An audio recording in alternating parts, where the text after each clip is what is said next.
are a lot of great teams and great stories in the NBA right now, but this team is quietly reminding everybody of why they are the freaking champs. And today, once again against the New York Knicks, they showed that the Eastern Conference runs through Boston. Celtics coming into today's game 2-0 against the Knicks. The Knicks are healthy now. Josh Hart to OG Anunoby to start it. Boston's been firing on all cylinders though. They came into this one winners of 8 out of their last 9, and they're doing it on both ends of the floor. Porzingis the block. That led to a Holiday layup. Now Holiday to Porzingis running the floor. Later in the first, possessions like this are why they're so difficult to guard. You double team the ball swings around the perimeter and they find the open shooter. Later in the first, they continue to hunt Karl Anthony Towns in the pick and roll. Celtics already up by 13 before you blink. Now they bring in their bench and they extend it. Pritchard to Hauser. End of the first, Celtics up by 17. They hunt Karl Anthony Towns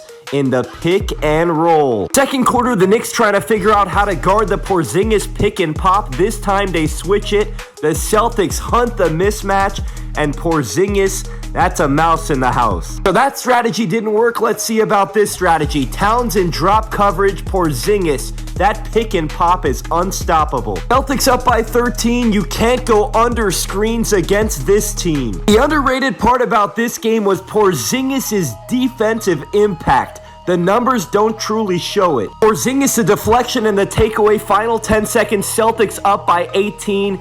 You cannot do drop coverage against Jason Tatum. He'll make you pay. Felt like this one was all over in the third quarter. This one is all mental at this point. Holiday the hustle, Brown the 3 in the corner. Celtics up by 24. Tatum walking right into another one. I have to give credit where credit is due because the Knicks would wake up. All of a sudden, the lead down to 11. Cat going at Cornette on the other end. What a finish. Lead down to 10 late in the third. The Knicks playing with some much-needed confidence. Brunson for 3. Now start of the fourth quarter. The big bodega cuts it to 4. So the lead is cut down to 4. How do the Celtics respond? They respond, of course, like champions are supposed to. Brown, the long rebound. He's going coast to coast. Celtics up by 14. The most impressive part about the Celtics' recent run, Tatum has really evolved as an all-around player. Tatum hunts the mismatch and finds Brown in the corner.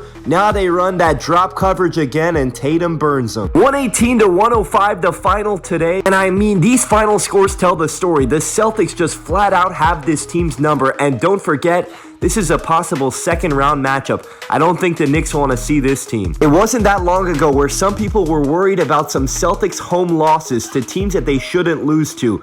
They look like they are back in a major way. Look at the offensive balance for this team. And what this graphic doesn't really show is the defensive impact of these two. If Drew Holiday is playing like he did today and Porzingis is playing like he did today, I don't think there's anybody that's beating them. And by the way, the Celtics have now won 5 in a row, and look at Tatum's numbers during that stretch. Again, the all-around game has been phenomenal from JT. And this from Noah Dalzell, who does a great job covering the Celtics. Joe Mazzulla said he's glad the Celtics went through their most difficult stretch. Quote, "It was good for us to go through that. We may go through it again. It's going to only get harder. We have all the information and we have the mentality we need to go through these things." As for the Knicks, they moved to 0-7 versus the top 3 teams in the NBA. They're 4 games back of the Celtics for the 2 seed. Honestly, I think the best case scenario for this team is to lock up the 3 seed with a few weeks to go, just so guys like Brunson and Cat can get some much needed rest before the postseason.